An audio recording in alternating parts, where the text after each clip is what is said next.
All right, good evening, everybody. I hope everybody can more or less see the screen and or me. We asked the restaurant to remove these wooden pillars, but they didn't want to do that.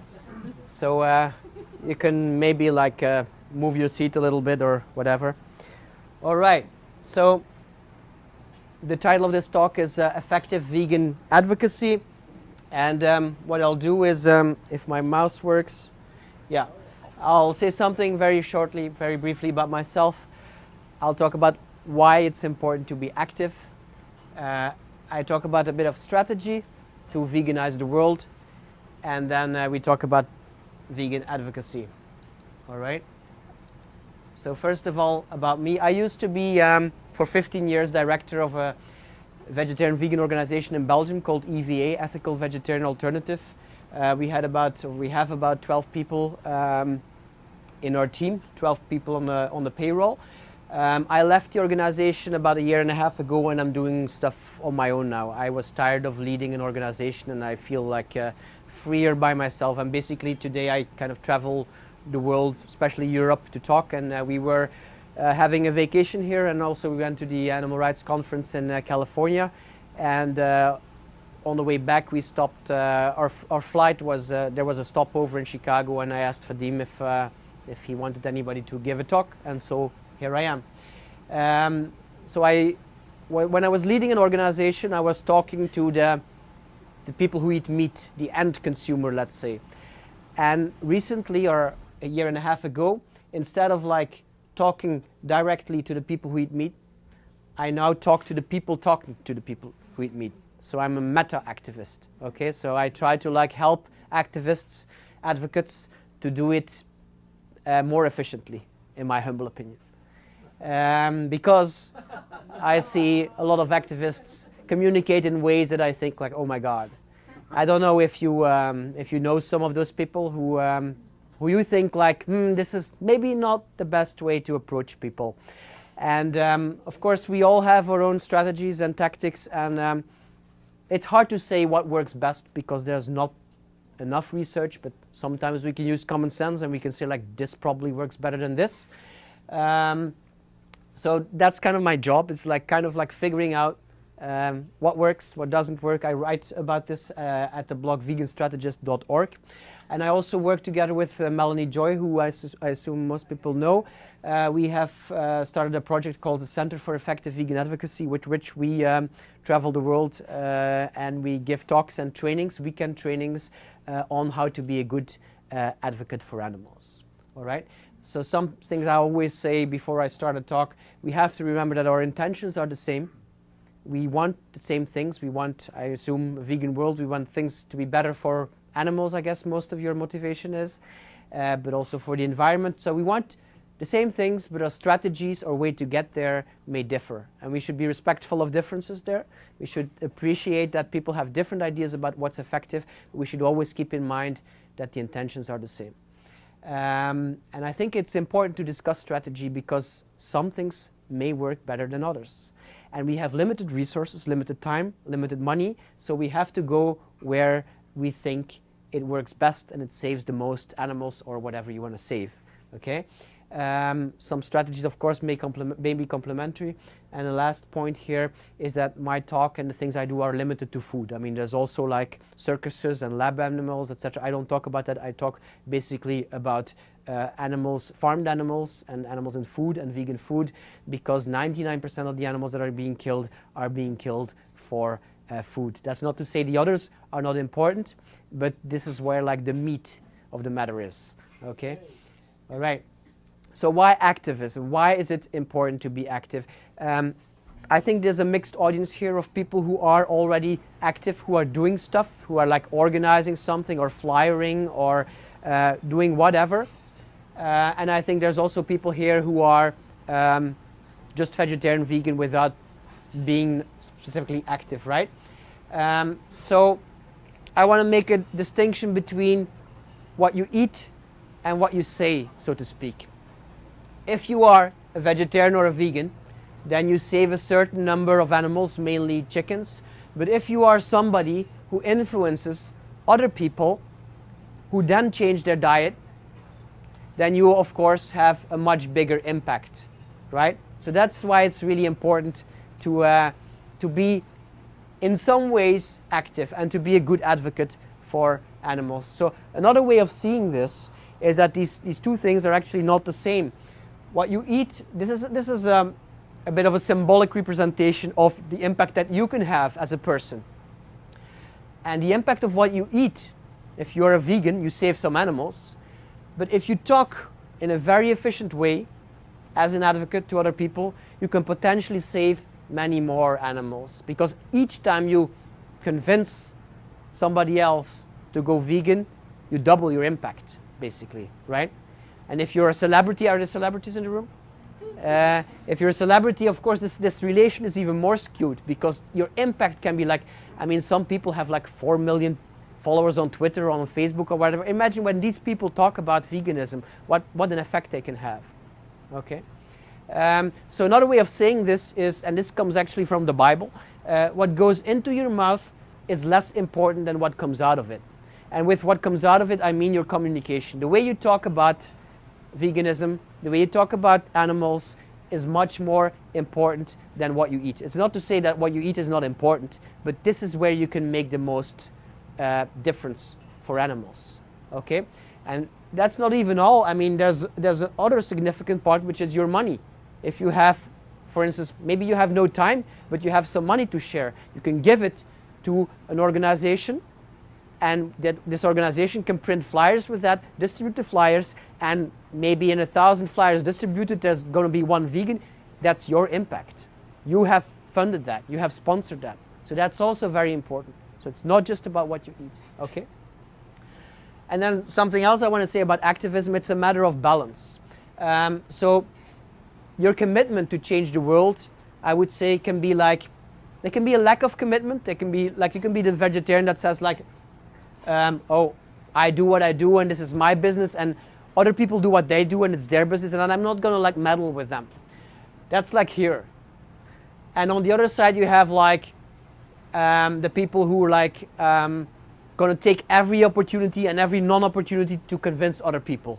I was like that for a long time. Like I was meeting somebody on a train and I was thinking like, how am I going to make sure this person is different after they leave me?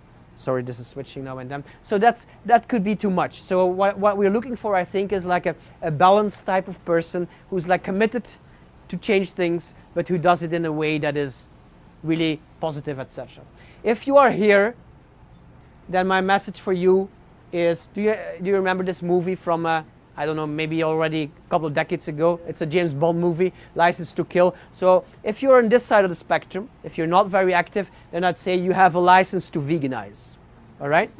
It's perfectly fine if you have an opinion that you really believe in and that you can give a rational ground for, and that comes from empathy and love. I think it's perfectly fine that you have the desire to open other people's hearts and minds to that, okay? It's not just a matter of choice.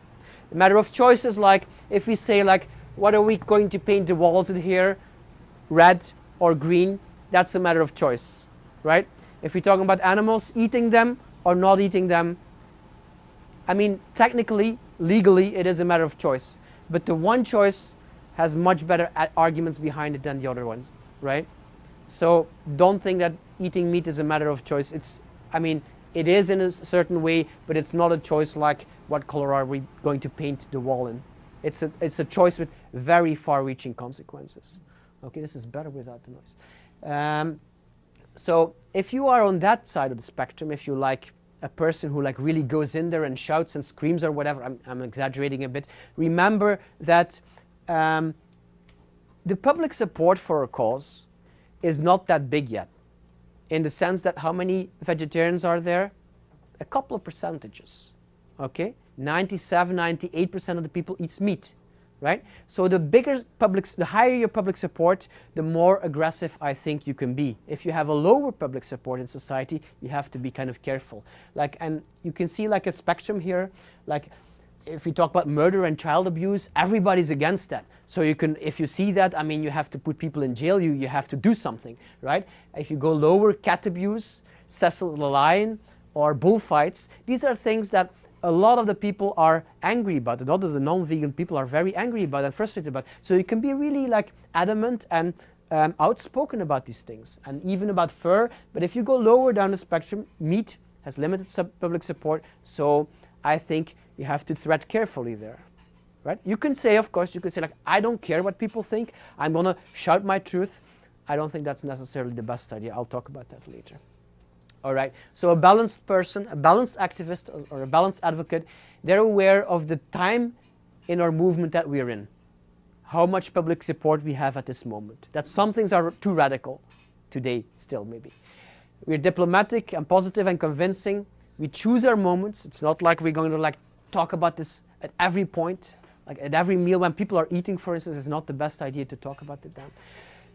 Good food is really important. If you're like shy and you don't want to like interact with people, or you're not a very good speaker or talker, you can always like cook for people, which is like really one of the best things you can do, even if it's a bit labor intensive. To be tolerant and open, to be a good example is also very important. At least be a good example. If you don't feel like talking to other people, be a good example. Be a shiny, happy person that other people say like, oh, whatever they want, I want to have it, right? And think in terms of us, of we all together, not in terms of us versus them, right? It's not a fight of us versus other people. It's something that we all have to achieve together, right? Okay, so a bit of strategy. This is, for some people, this is a controversial part. I get a lot of criticism on Facebook and on my blog, because I'm not saying the things that that a lot of people say. So I invite you to listen to this and to think about it with an open mind, and to see if this is useful for you.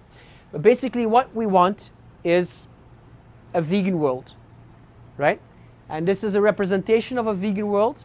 This is a foodscape, a landscape made by food, and this is all vegetables. This is an American photographer called Carl Warner. And you see these are strawberries, and this is corn, and these are nuts and seeds, and this is bread. So it gives you an idea of a plant-based world, right? This is where we want to get. We want to get to a place where people eat plant-based foods, right? So we want them to move from eating meat every day to being vegan. But there's another thing that we want too. We want them, I think most of you would agree, we want them to do that for the animals, maybe for the environment, but basically for the animals. Not just because they have no reason or because their girlfriend is a vegan. We want them to interiorize the good reasons. And maybe you recognize this, but these are lightning bolts, and this means like we don't entirely like that. This is not enough for us. So Meatless Monday, nah, not enough. Being a semitarian or a demitarian, not enough. Being a vegetarian, not enough because you eat still dairy and cheese. Being veganish, not okay because making exceptions is not okay. And even being vegan, for these reasons, is not okay. The only thing we want is vegan for the animals, right? Do you recognize that in yourself or in other people, that it has to be for the animals, all right? So what I'm trying to say is that any amount of reduction is okay, and any reason is okay. And with okay, I mean temporarily. I mean, I want a vegan world as much as everybody, as any vegan at least, but these things will get us there, and I'll try to show why. So for most people, going vegan looks like this, right? It's like something really difficult. I mean, you've all had the question like, what do you eat, right? So it looks very difficult to them. It's swimming against the stream. And if you doubt that, if you think that being vegan, no, it's easy to be vegan.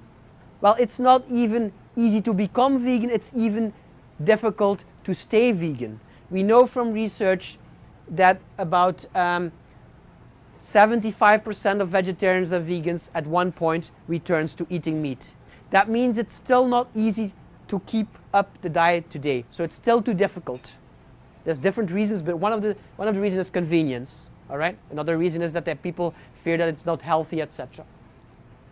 So what I want to say is increasing the number of vegans is not, I think, what is going to make the fastest difference. So let me explain why any reduction is okay. This is, you recognize this? What is this? Yeah, what does this represent? Wheat. Yeah. Grains. No grains. No, gluten-free, that's it. So you have the gluten-free phenomenon here too in America, right? And it's very strong. Okay, it's everywhere I talk, people know what it is, and it's coming up. It's in the last 5 years or 10 years, it has suddenly come up out of nowhere. So gluten, the new Al-Qaeda, right? So you know that there's two kinds of people who avoid gluten. On the one hand, there's these people like they cannot have any gluten or they die or whatever they do, right? They really are allergic or intolerant, they cannot have it. On the other hand, there's people who think they need to avoid gluten, right? They avoid gluten and they think it's good for them, and I'm not passing any judgment. Science says it's not really helpful for them. But what happened as a result of these people who think they need to avoid gluten and who are not so strict about it as the people who have to avoid it? Thanks to these people, the really gluten-free people, of course, all of a sudden have a much higher choice in products. Why? Because the second group, the group that like thinks they have to avoid gluten, is much bigger than the first group, right? So this woman who's like a really gluten-free person, she's complaining a bit that it makes it very difficult in a restaurant to explain that she cannot have any gluten at all because there's all these fake gluten-free people around. But on the other hand, she says like, it's much more easy for me to eat gluten-free now. So what happened was that demand by a big group of fakers created a big choice. So compare this with the vegetarian vegan movement. We have a very small number of vegans. We have a much higher number, well, but still very small, of vegetarians. And we have a much higher number of meat reducers. These are the people that drive the change. If today it's easy for you to be a vegan, it's thanks to these people. And if you ask any people, any vegetarian business, who their prime target audience is, they will say it's these people. Not these people. They're too small. It's hardly worth catering to them. This is the group that interests them because they're much bigger. It's like 30% of the population. So be thankful to this group. So what we need to do is also create this high demand and increase it still. Create a demand by a big group of non-vegans so that the supply follows and that it becomes easier for everybody to become and to stay vegan, right? So another way to put this is this, like if there's not enough alternatives, or if they're not available, if they're not quality, if they're not tasty, if they're not healthy or whatever, if the quality and the availability of the alternative is not very good, the effort that's required is very high, okay? Another way to say this is compassion costs too much. If you want to be compassionate for animals, it's still for most people, not for you, but for most people it is still difficult. They have to go out of their way. It's not the default option to find vegan food, okay? What if we turn it around? If the alternatives are very high, available, good, the required effort to change, to make the switch, is lowered. Imagine, like I'm here with a plane. You tell me, well, Tobias, the plane is very polluting for the environment. Now, if I don't want to like come here with a plane, can you imagine that I have to be very, very motivated? You know, I have to take, a long swim, or like I have to be on a boat for 8 days or whatever. So I have to be really, really committed for the environment if I take the boat and not the plane, right? Imagine that this is the only thing you could eat today as a vegan. Who would be a vegan today? Come on. Come on. Some people, right? Yeah, some people. Like maybe a monk, a Buddhist monk. Okay? But imagine that, I mean, even the people who say like, yes, I would be a vegan, would they have gone vegan in the first place if that was the only thing available? I don't know. But then a couple of decades ago we discovered like we can make legumes and we can combine pulses and legumes and we can make a tasty vegetarian dish and some homemade meat substitutes, and some more people go vegan. And then we made really good meat substitutes, tofurkey, etc., and more people go vegan. And maybe in 5 years we have the lab meat, indistinguishable from normal meat. You know, same taste, same price, same quality. I know some people think it's yucky, but I think for most meat eaters, they don't insist on having a dead animal on their plate. They just want a certain taste and a certain convenience and whatever, and bite. So still more people would go vegan. So the important thing is like increase the availability and the rest will follow.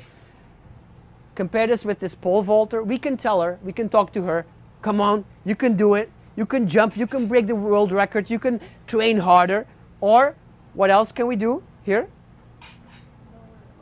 We can lower the bar. Of course, in sports it doesn't work like that, but you understand the metaphor, right? We can lower the bar, and we can lower it so much that going vegan maybe didn't require any motivation at all. What will you think about that? Not everybody would like that. You can't just go vegan for no reason, right? You have to do it for the animals. Okay? So not all of us would like it. But here's the good news. Any reason to do it is okay. Let me explain why.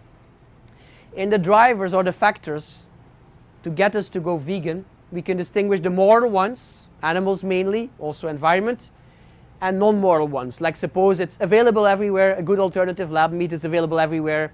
People would do it for a non-moral reason. You understand? If you became a vegan because of your girlfriend, that's not a moral reason. I mean, that's like a relationship reason or whatever. It's not the moral, ethical reason to do it. Okay, so there's different kind of reasons. So we think, in our movement, we emphasize the moral reasons very much.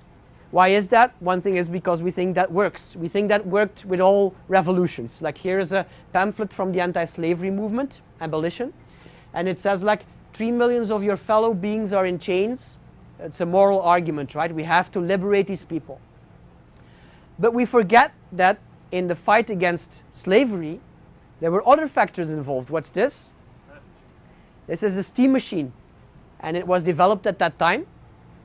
And the steam machine made it possible in some cases that automatic labor, machine labor, was sometimes cheaper than slave labor. Slaves had to be housed and had to be fed. That has a price. So sometimes this was cheaper. So can you imagine the impact this had? It's an economic, non-moral argument, right? So these things, we cannot forget the impact of these things.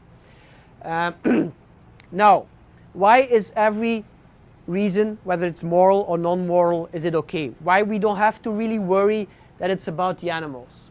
Well, usually we reason like this. We're going to talk to somebody, give them literature, and we hope that this literature will change their attitude, and as a result of that, this will change their behavior. They think like, oh my God, yeah, I care about the animals, so now I'm going to change my behavior, I'm going to stop eating meat. That works sometimes, but it doesn't always work. You know that there's a huge gap between attitude and behavior, right? So, fortunately, it also works the other way around. We can influence behavior, and then the attitude changes. Okay? An example is this. When seatbelt laws were introduced, a lot of people said like, oh my God, seatbelts, I don't want to wear them, this is annoying and I'm against it. But they had to wear them because it was the law, right? So a couple of years later, after they were introduced, they asked people again, what do you think of this law? And most people said, yeah, good law. And they liked it. So what happened? For instance, they may have experienced that wearing the seatbelt wasn't that bad at all. Or they identified with, I am a person wearing my seatbelt now, and they were like reconciling their opinion with their behavior. So that's the way it happens. Your attitude can come after you do some behavior. This is not the way we usually think about making people go vegan. Okay? Another example, this is a bullfighter, this is a butcher. They do the same things. They kill cows, both of them. Who do you think most people, most non-vegans are most frustrated and angry and annoyed with? This one or this one? This one, right? Why is that? There's different possible answers. Like most people say, like, well, this is about food and nutrition, and they think this is necessary, and this is about entertainment, or this is visible and this is invisible. But I think there's a more fundamental difference and a more fundamental reason to hate him rather than him. Can you guess based on what I was just telling? What is it? People are involved in this, but not involved in this. Right? So it's much more difficult to judge a behavior that you're doing yourself than something that you're not participating in. Right? So what happened is the behavior came first. You live in a country where this is not important. You're not involved in this at all. If you're outside of Spain or Mexico or whatever, you're not involved in this. You don't watch it on TV. You don't go to these shows. Right? So it's much easier to judge this because you have no stake in it whatsoever. Okay? So usually the way we think about this is the more people care about animals, the more people eat vegan. But this also works. The more people eat vegan, for whatever reason, to whatever degree, because your girlfriend is vegan, because of health reasons, whatever, the more people will care about animals. This attitude may follow, it's not going to happen always, but often this attitude can follow the behavior. All right? Good. Everybody with me so far? Yes. Then we'll look at some tips for vegan advocacy 101. So we want to get here. We want to get to the vegan world. It's probably the most difficult challenge ever for human society. This is like a huge fight. One of the reasons for that is that we don't have the animals to fight with us. In the in the women's liberation movement, black liberation movement, gay liberation movement, there's always the subjects that are fighting this fight, at least partly, but most of the time mainly. In our case, no help from the animals, right? Probably never going to happen. So how are we going to do this? I think we have to focus always on impact. So impact is not about telling it like it is, you know, like, oh, I'm going to tell them. This is like murder, and I'm going to tell them, and they have to know my truth, etc. But it's not about talking about what we want to talk about. It's not about winning an argument either. Winning an argument, we think that like winning an argument is very important. There's a saying from sales that says to win an argument is to lose a customer. If I sell you a car and a week later the door falls off and you come to me and you say like, oh, I bought this car from you and the door falls off, this is like a piece of shit car, and I can show you like, look at the warranty, it's not covered by the warranty, and I win the argument, but I've lost you as a customer, you're not coming back to me, right? So we may win the argument, but people don't like to lose an argument. So sometimes it's even better like to concede an argument to them than to like really insist like, oh yeah, I convinced them. I had a few good logical points, and now they're convinced, they had to admit they were wrong, and now they will go vegan, right? It's probably not like that. Probably the relationship between you is much more important than whether you were right or wrong. So what is it about? It's about doing or saying stuff that makes people open to the cause, that makes them open their hearts and minds to our message. That's all we can do. We have to make sure we say things and do things that don't close them up further, but that open their hearts and minds. I think that's what we can do. And the most important skill for any person trying to influence anybody else to do something or to think a certain way is to put yourself in the other person's shoes. Okay? So I call this principle Yanya, and it says, you are not your audience. You are not the audience you want to reach. Those people that you want to reach are not necessarily the same as you, and you have to keep that in mind.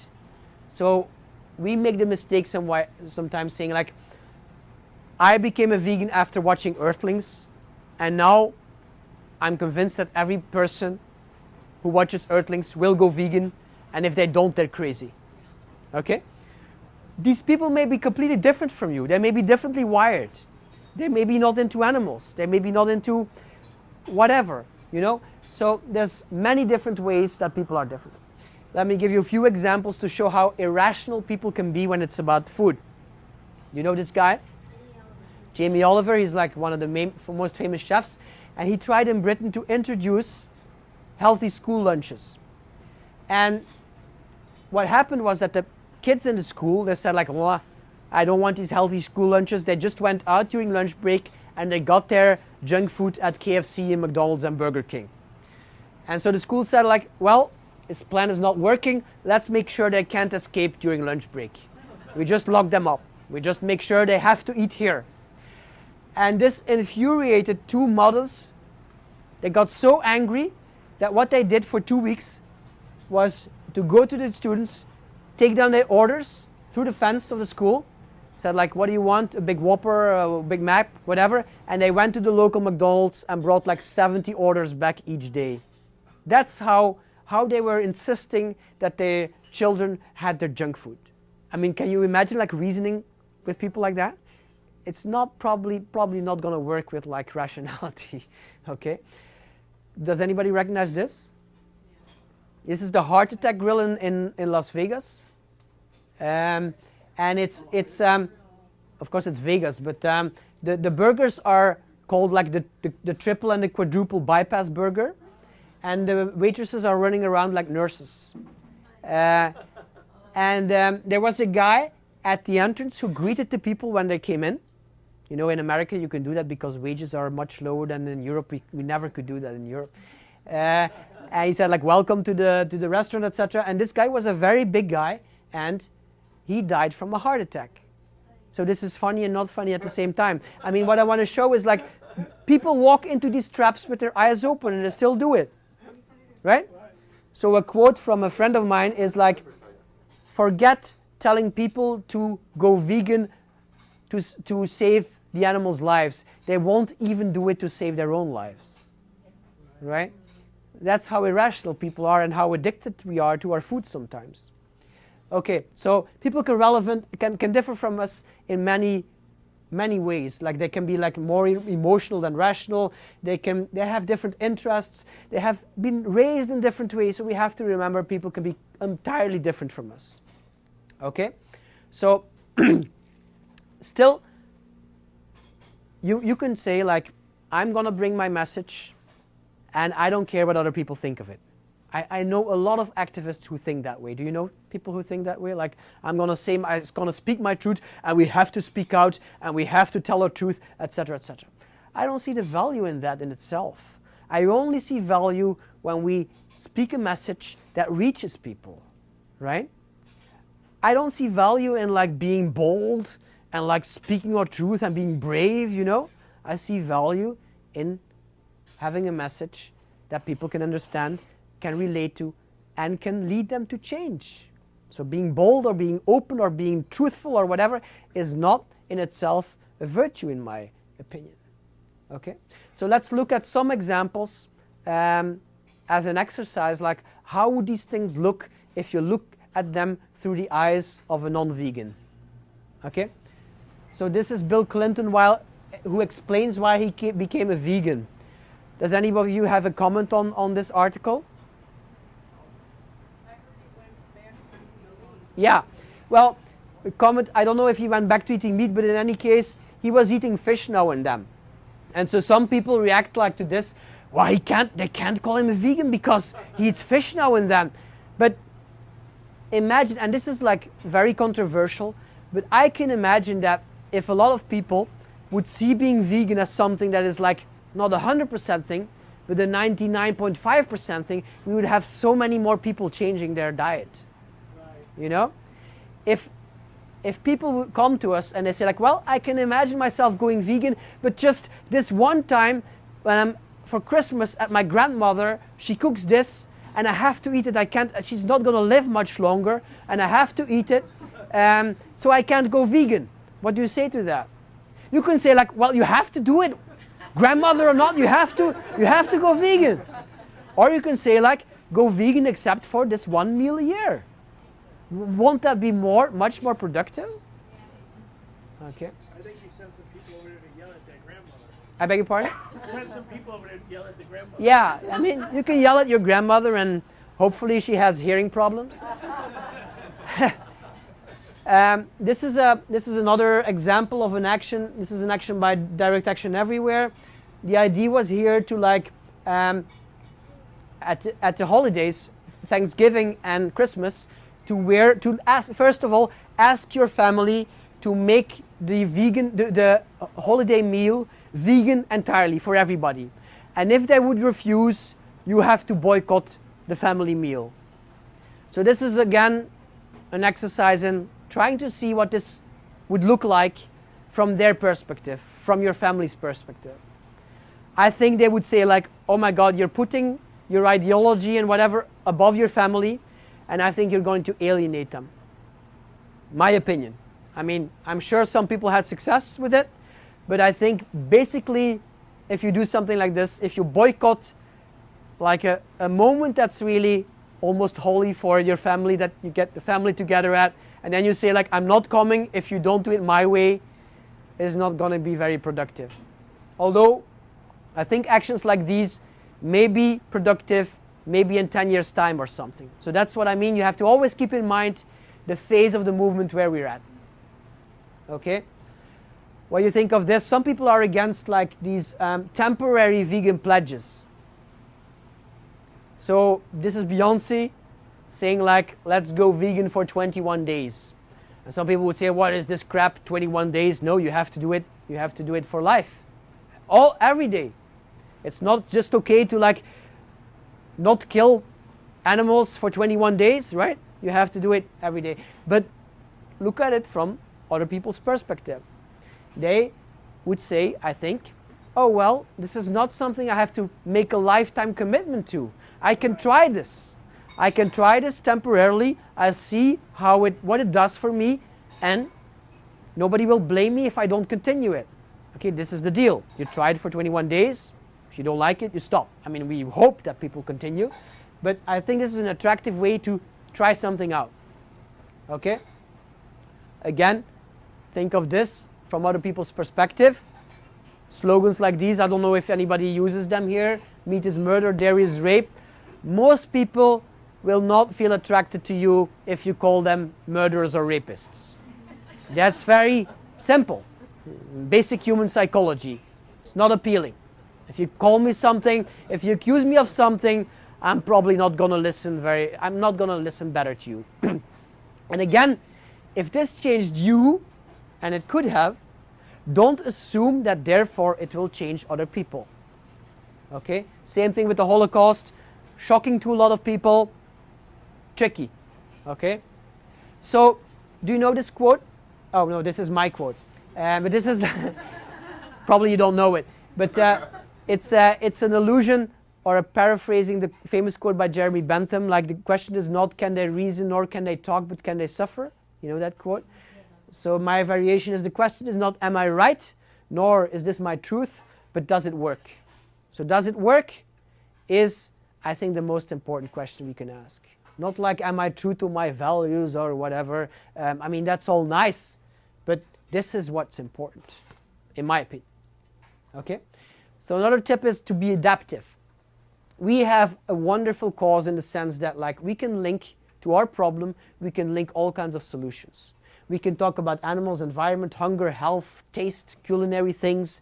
And it's important, I think, to like look at what is of interest to the person in front of you and talk about that. There is no obligation to talk about animals all the time. Like I said, the reason is not so important. Everything may lead us to a higher adoption, and the more people who do it, who are vegetarian, vegan, part of the time, for whatever reasons, the more easier it gets for all of us, and the more further we can progress. Okay? Also, be adaptive in the sense that you can give different things to people. Right? We don't have to necessarily give them information, blah, blah, blah, blah, the trees, the animals, blah, blah, blah, blah, blah, like all the things we like know by heart, but the theoretical information. We can also give them practical information. In a lot of cases, people are much more interested in this. If you ask any organization, what are the most popular pages on your website, and this is something that they can track very well, what is it going to be, you think? Starter kits and recipes. Recipes, exactly. Recipes most of the time are much more important, much more visited than this like information, why should you be vegan? We think that this is what we want to tell them, right? But they're more interested in recipes, which is like, it kind of frustrates us sometimes because we want them to be interested in like learning why, but it's a start. I mean, the recipes, again, it's the behavior first. They start cooking like that, and then they start like, oh, now I'm gonna like, yeah, they can get more open to the arguments because they see it's not so difficult. Okay? You can give them a taste experience. You can cook for them. You can give them a feeling. Like everybody we talk to, we leave with a feeling. And I think in life in general, it could be a good objective for any kind of interaction to make sure that people leave us with a better feeling than when they found us. Okay? I think this feeling that people have, this interaction, is very important. That they don't think like, oh, vegans are nasty people or impatient people or preachy people or whatever, but they're really nice people. Okay? Thread lightly means that you're careful. So I call this the great vegan handicap. It consists of guilt and fear. People are, in a lot of cases, they feel guilty already about eating meat.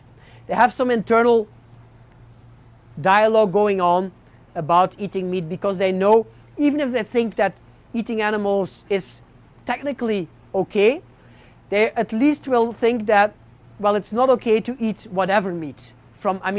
They know that the animals suffer for the meat that they eat. Okay? Most people think like that, but very few go out of their way to eat a certain kind of meat or whatever, so they don't put this into practice. So they feel guilty. And secondly, they fear some stuff. They are afraid of like losing their family and friends over their food. They're afraid of like not being able to invite friends over because they only can now make vegan food and these friends may not like it. So they may have health concerns. So all kinds of things are in their minds. We can laugh at them. We can say like, oh my God, are you afraid of like this or that while the animals are like fighting for their lives and suffering? But I would suggest not to trivialize these things and to respect people in these feelings that they have. So what I suggest is like, we can compare it to dating. So imagine that there's at your work, or imagine you're not married. And at your work or at university, there is a girl or a guy or whatever who you are interested in. And you say like, well, I have this feeling that this could be the one for me, even you never talked, you never talked to her or him. I had a situation like that for 4 years. I thought that she was the one and never talked to her. So when you finally approach this person, you're not going to say like, I want to marry you and I want you to have my babies, right? Or I want you to have my... Yeah. So you're going to like do this. You're going to step into that. Wade into that. Okay? Step by step. That's, I think, the way maybe we should approach talking to other people about veganism. Not necessarily like, you have to go vegan tomorrow, or today, or yesterday. It's like, try this, try that, go to a vegan restaurant, invite them for dinner, like warm them up to this. Okay? So, the important thing is this from you, or is this from Matt, maybe? We need to help people make the first step rather than the last. It's not about the details first, it's about taking the steps. Step by step, we can get there. It's important to welcome everybody. So, like I said, this is still the way it looks. People are afraid of this. It's like, it looks very difficult, but what do we do, or what does our movement do often? With people who show interest, we say like, stop, are you vegan enough? Are you vegan enough to come to my side, to join our club, right? So, sometimes my impression is that vegans want to be the smallest group in the world. So I looked up a picture of the world's smallest group, and I found this Facebook group, and it said like, this is the world's smallest group, I'm the only fan, if you join it, I will kick you out. Right? That's a real thing? Huh? That's a real This is real, yeah, I didn't make this up. Can you see like the relationship with our movement sometimes, that like we're not really welcoming, we're just being very critical, and like you cannot be here if you like, what shoes are you wearing, etc. So I would suggest like we welcome people. Be nice is very obvious. To put this another way, don't be a dick. These guys, they are the vegan bros. Have you heard of them? They're very good. They talk especially to like a male audience, and like they say fuck every 3 other words. But they appeal to a certain audience, and they say don't be a dick. They have really good messages if you can look over the profanity. So a nice vegan, I would say, these are obvious things: to be kind and compassionate, to listen rather than talk all the time, to have a sense of humor is so important. You know, I think we can basically laugh at anything. To be open-minded, to be careful when judging, like to try not to judge, basically. Because people will think that we are judgmental already. They have this prejudice that we are judgmental, and we often are, basically. But we have to try not to come over as too judgmental. Okay? To be positive and not angry, and to be encouraging. Another point is, don't make it too difficult. Don't make vegans seem like something that is feasible. Okay? So we can, how do we make it too difficult? We can like be in a restaurant. I used to be like that. Like people ask you like what you eat, what you don't eat, and we're very proud. And we like make this long list like, I don't eat meat, fish, eggs, dairy, honey, I don't wear silk, fur, blah, blah. And we go on, and like the longer the list, the more impressed with ourselves we are, you know? So that's probably, if you think again, from people's perspective, it's not very attractive, okay? Same thing, like if you're with people and you're like, or like at the dinner table, don't like start like can I eat this? And you know, what is it? I mean, take it to the bathroom if you have to and examine it there. But like what this does is not showing how great you are. It's showing how difficult veganism is. Okay? So I met a vegan once who said he never goes out to eat because he doesn't trust anything. I met him at a vegan conference and he wasn't eating there. Okay? So, so not only it gives us like a very difficult idea of veganism, but also you don't give anybody, like this is not a vegan restaurant, but we are as a group giving this restaurant the opportunity to experiment, you know, and we're giving them customers, etc., etc. So it's very important. Don't be a level 5 vegan. You know this from The Simpsons. I'm a level 5 vegan. I don't eat anything that casts a shadow. All right? The vegan police, you know them, right? I have this meme that says, I'm so vegan, I don't even watch Kevin Bacon movies. Right? So the more difficult you make it, I mean, the less people are going to want to join us. So again, what you eat is your own consumption is not that important compared to the effect you have. And by eating and behaving a certain way, whenever you're in public, we're talking about this, you're having a certain impact on other people. So certainly let's not like zoom in on this too much, you know, and then examine like all the details there. Like for instance, honey. Like to most, I'm not saying you should eat honey, but to most people, honey is like a healthy product, etc. And as soon as you hear like you also don't eat honey, you can lose them. So I never volunteer the information about honey. It's only when they ask, like I will say like, yeah, it's also an animal product and some bees and blah, blah, blah. But I don't volunteer this information. I think meat, fish, eggs and dairy, stop there. Okay? Wine is another example. So, I mean, if we're going to say to people like, wine may or may not be suitable, and you can't know it if it's suitable or not. How difficult are we making it for them? Right? So you could say like, when I don't know, you know the problem with wine, right? That it can be clarified with some animal ingredients, which are not in the end product, which have been used to filter the wine. So you could say like, if I don't know, I don't drink it. My idea is like, if I don't know, I drink it. Okay? I think vegans have an ethical duty to drink wine because we give a better idea of vegans if we do that. We don't present ourselves as monks, etc. All right? I'm just kidding. I mean, drink what you want, but I think it's not too bad if you drink wine now and then. All right. So This is a book that's called Veganissimo, A to Z. Comprehensive Guide to Identifying and Avoiding Ingredients of Animal Origin in Everyday Products. And here it says, Veganissimo, one who is vegan to the highest possible standard. Right? I think this is a book that should never have been written. It has hundreds of pages like this. Right? Ingredients that are possibly of animal origin. So imagine like your friend asks you like, can you help paint my room this weekend? And you have to say like, well, can I see the paint first? I have to look at the ingredients to see if I can help you or not. This is not going to like give a very good idea of veganism. Okay? These are details, and I think the most important thing is these details will be solved by itself. If we take care, if the meat and the fish and etc. disappear, these byproducts will have to disappear too. So these are not our main concern. Okay? So we don't want people to react like this, right?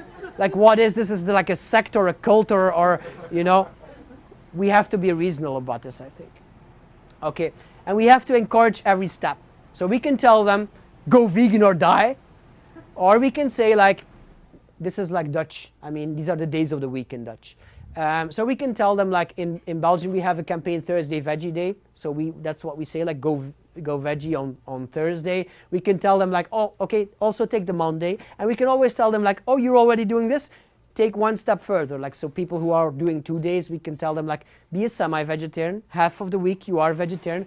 Or be a weekday vegetarian. Like you allow yourself to eat whatever you want in the weekends, but in the week you are vegetarian.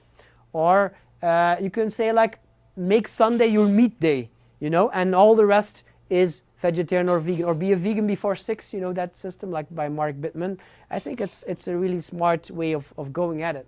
And you know, so, I don't know if there's people in the room like that, but some people find this message highly unethical that I'm giving now, because they say like, we cannot like tell people that it's okay to partly eat animals. We have to always say that it's wrong. And it's speciesist if we don't say it like that.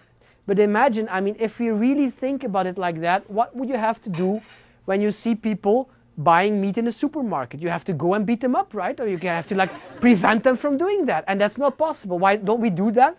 Because everybody is eating meat at this point. So we cannot like just go out there and say like, you have to stop it now and I'm going to prevent you. And I was in a national park and there was all these people like fishing, like anglers, right? And I mean, if I really think about the argument about speciesism, then you think like, well, if they were doing this with people, this would be wrong. So they're doing it with fish. If I don't want to be a speciesist, I have to like kick their butts, kick them all in the stream, you know, and break their tools. But that's not what we're going to do, right? I mean, because we understand that there's a difference, that there's like a long way to go. Maybe in 10 years' time, or maybe like when 70% of the people is like on board with us, then we can start using tactics like that. Maybe, but not now. All right.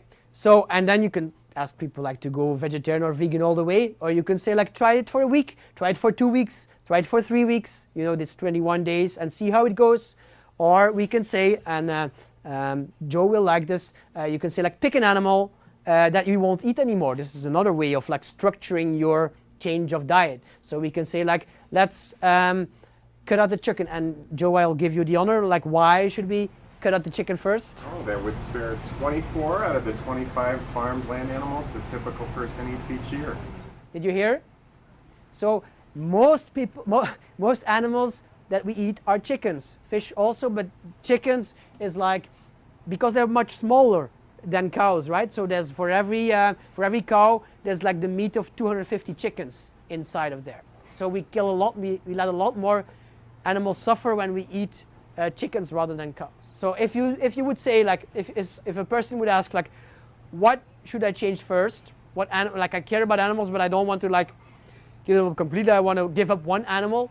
Tell them to give up chicken, because they suffer most, and there's very many of them.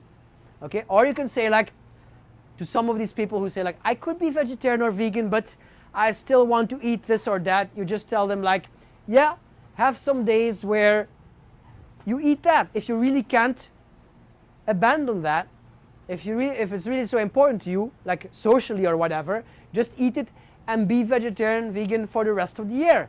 And this is a wonderful victory. It's much better than those people doing nothing, right?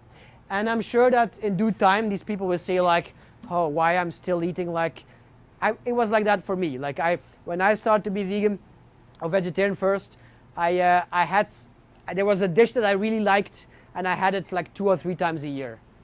And people said, of course, to me, oh, you're inconsistent, blah, blah, blah. But I mean, after a while, I gave it up. Was no problem, because it wasn't fitting with me anymore. But I grew into it gradually. Leave dogma at the door. It means like, so I say it like this: there's no moral obligation to present veganism as a moral obligation. Does that make sense? So some people say like, we have to talk about veganism as a moral obligation for the animals. I don't think you're morally obliged to talk about it like that.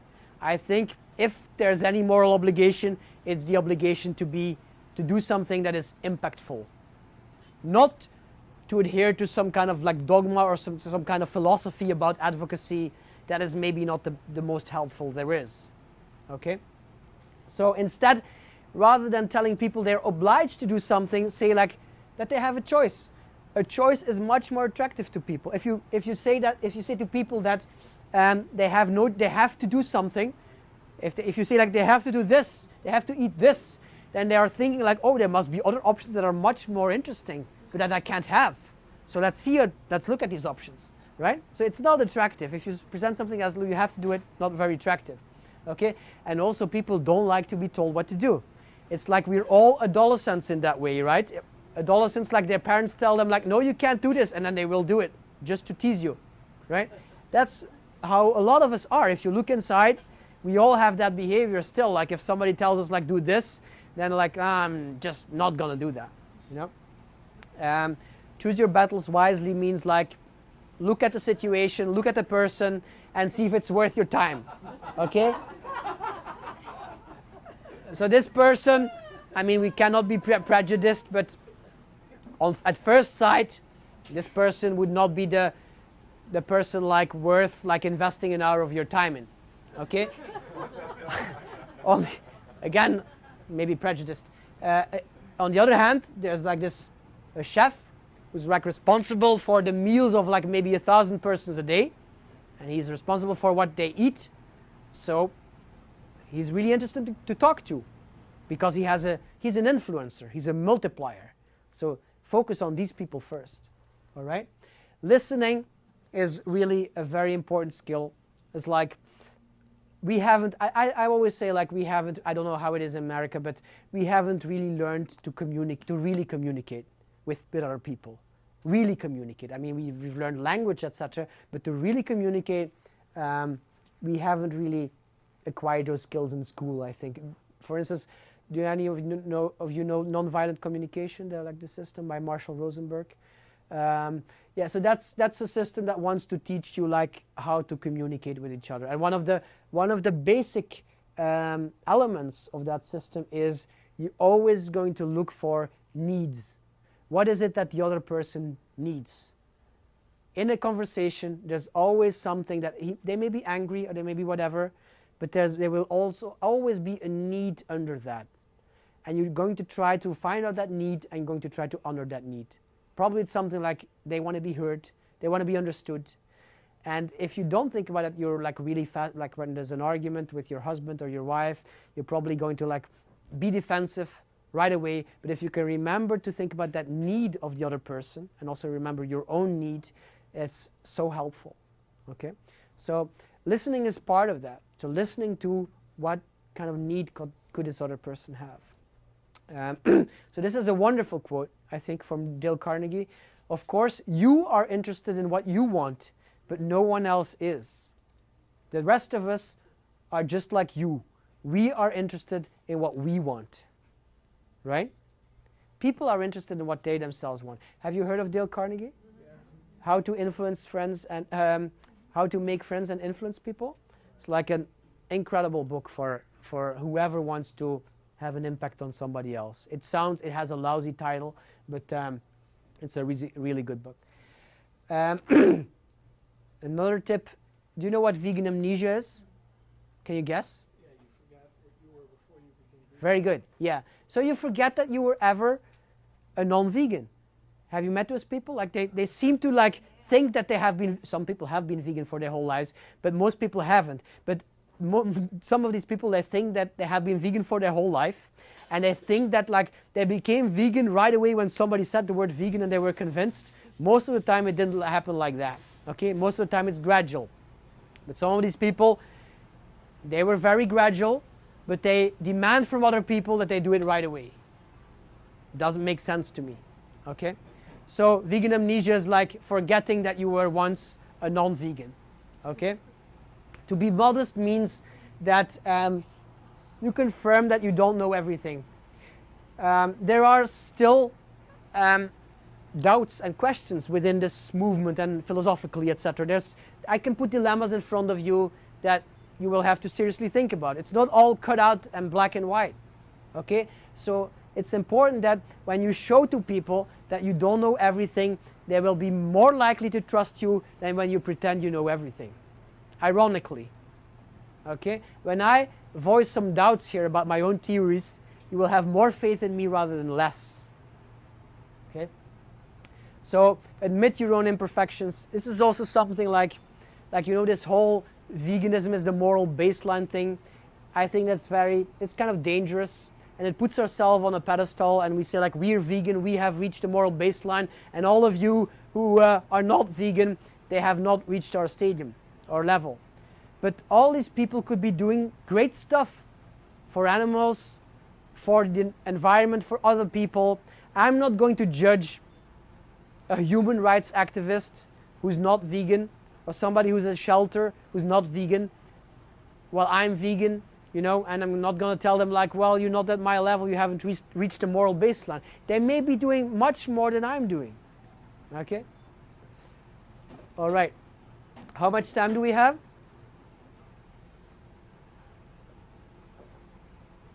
2 days. 9:30. 9:30. Huh? Past the time? Yeah, so maybe I'll just tell them to you and you can think about it in your bed at home, okay? So these are some unvegan thought experiments. So this is a purity test. You are, another person has invited you, they're non-vegan, they have, for the first time in their lives, they have cooked a vegan meal, they have gone to the store and bought for the first time in their life vegan margarine and vegan minced meat and vegan whatever, and you sit down to eat, and all of a sudden you discover that the lasagna sheets, the pasta, it has eggs. What do? Do you say like, sorry, I can't eat this? Or do you just swallow it? I'm only asking the vegans, of course. All right, so that's one thing to think about tonight. Another question is, would you eat a steak for $100,000? Let's see, who would do that? $100,000. The idea is, of course, to give the money to an animal rights organization, right? So who would do it now? It's lab raised. Huh? Lab raised. Lab raised? Yeah, lab raised meat or lab grown. Okay, yeah. Well, I'm talking about normal meat. Another example, again for the vegans among you. So there's a friend coming to eat in your town, and or somewhere, you are somewhere, and there's a restaurant, and that's the only opportunity to eat. And they have two things. They have a very nasty vegan burger that you know is not really good, and they have a very tasty vegetarian burger. What are you going to recommend? The vegetarian or the vegan burger? Vegan. Sorry. The bad one? Yes. And even though you know they will never eat vegan again after this lousy experience? When we did get into the Q&A, we'll talk. Okay, yeah. So that's, these are experiments meant to raise this kind of questions. Can you imagine that some people might be more successful as non-vegans than as vegans in advocating for animals? Can you imagine that? Yeah.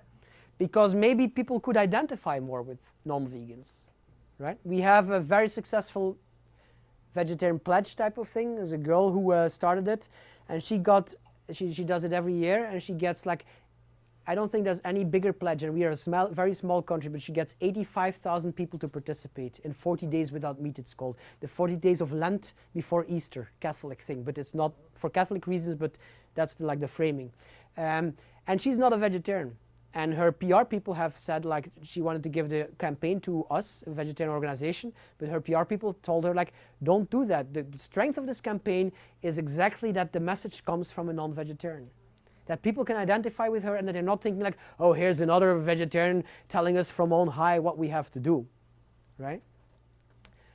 And this we have already got this. I could go vegan, but I really want to eat my bacon and eggs once in a while. You know, my answer, like if they're really, I mean, first of all, you could tell them like there's really good substitutes. There's like, we have now vegan bacon and, well, eggs.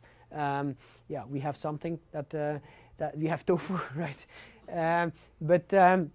But if they're really insistent, I would tell them rather like eat that and go vegan for the rest of the day of your days and make these exceptions rather than do nothing. And of course, we hope that they will progress from there on.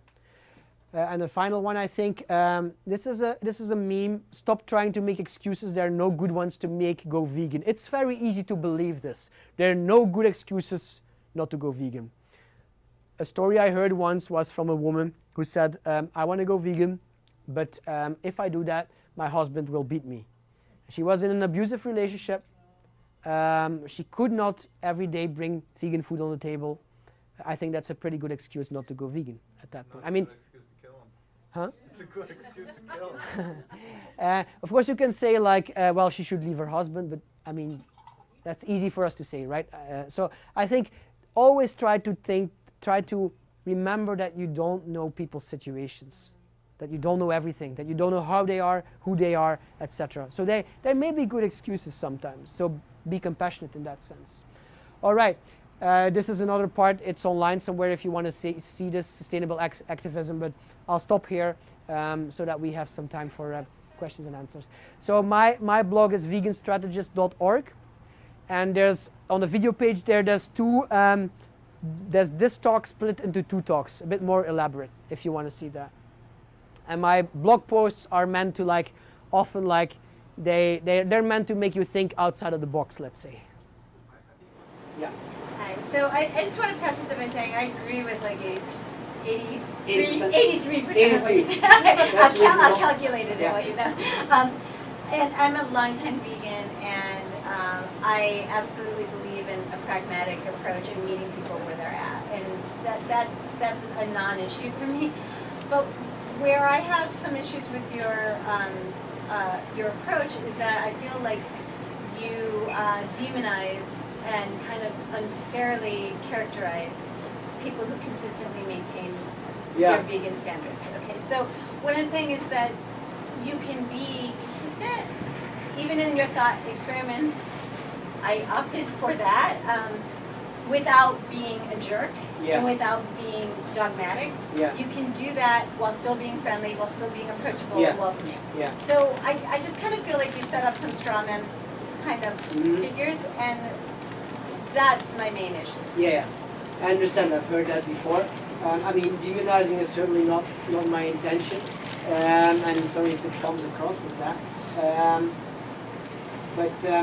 I mean, what I think I want to say is that, like, and I think I see how it is easy to believe that you can be entirely consistent and friendly and still have an impact, and I think it's possible, definitely. But I think in a lot of cases, a lot of people might be misguided about that.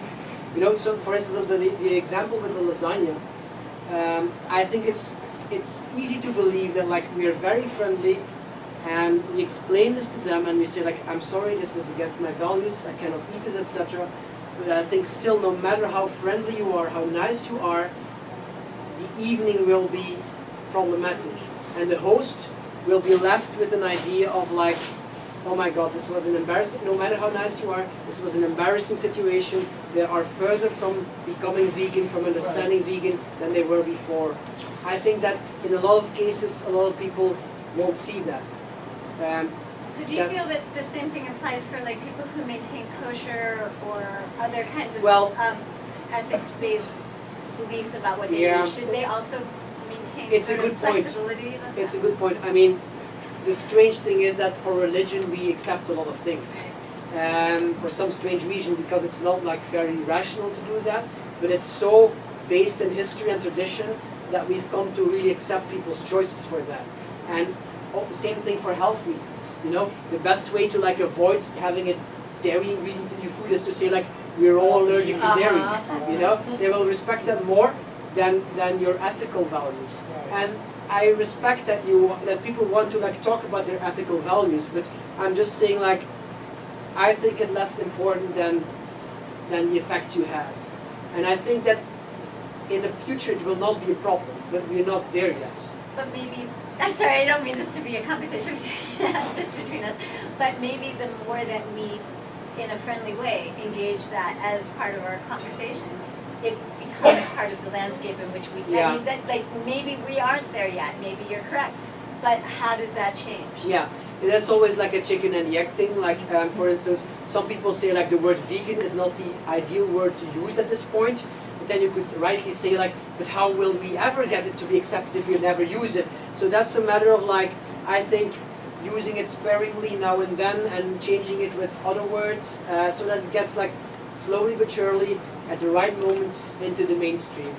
And maybe it's okay, like if you are the friendly, consistent one, and I'm the friendly, pragmatic one, and people get confronted a little bit with both, maybe that's okay too.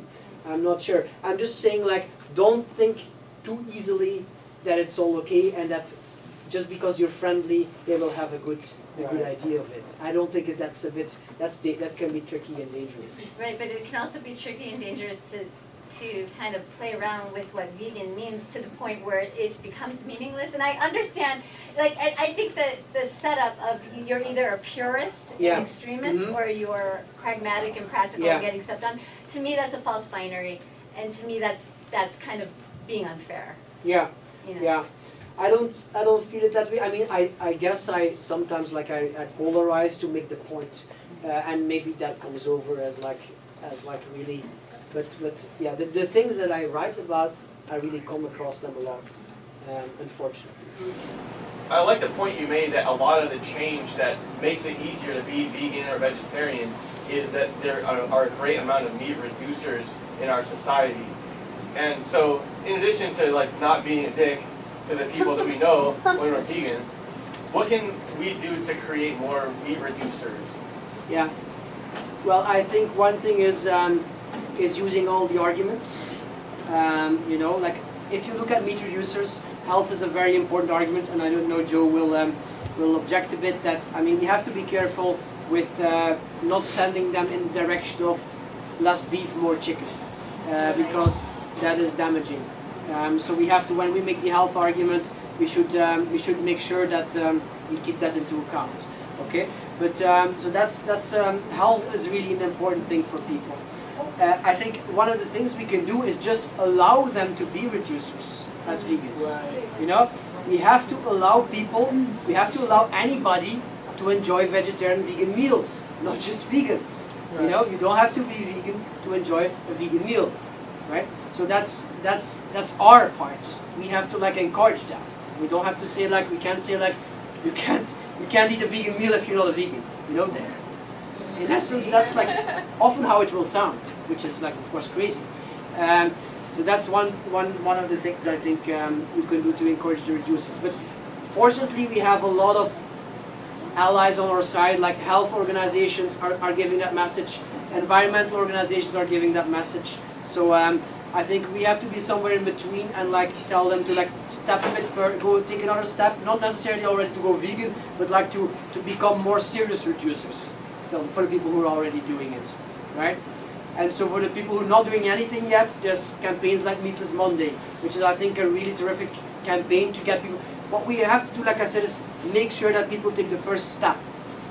And the first step is difficult to take for a lot of people because they're so prejudiced. They think it's not tasty and not healthy and not varied and and too expensive and difficult. But if you can show them that it's none of these things, then they can like really advance from there. So one of the things that, like you talked about hospitals, that's also another thing. Like when we talk to people who are influencers, and I would suggest to go after them first if you have the option, like to not go after like a person who just cooks for their family, but a person who like is responsible for a lot of people. And those can be people in businesses, in companies, in public service, whatever's. They can be in government, and most of the time, health and environment will be much more convincing arguments to those people than animals. So, because they're much more socially relevant at this point. This will change, I'm sure. In the future, they will see the relevance of animal welfare, etc. But at this point, you will be much more successful in telling them about health or environment than about animals. Yeah, okay, so we are in this eternal debate to try and figure out, what's more versus less effective. But on the flip side of that, we should probably acknowledge that intentions are not effects, and that there could actually be negative intentions. That we entered, with the best, we have the greatest intention in our effect, ended up being a step backwards for animals. Any examples of what you think's going on out there right now that really probably shouldn't?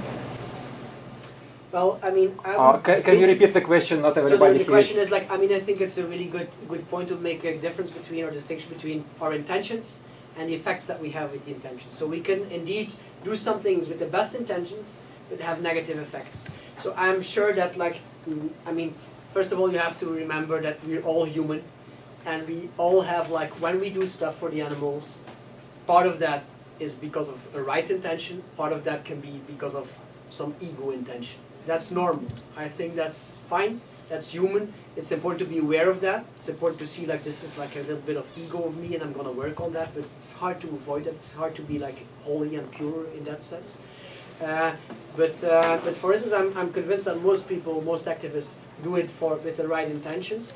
But I think like, in my opinion, and it's just my opinion because research is scarce, but like shouting at people and doing protests and like making people feel like confronting people right where they are with the badness of their actions is well intentioned, but is probably, in my view, has a negative impact often. Not necessarily. I mean, there may be value in some confrontation, but basically, I mean, if we think basic psychology, then people don't like to be judged, don't like to be shouted at, don't like to be told they're wrong. Very basic stuff, and it's much better to like make a connection with people, tell them like your own story maybe, give them some options, rather than saying like what you are doing is wrong, I think.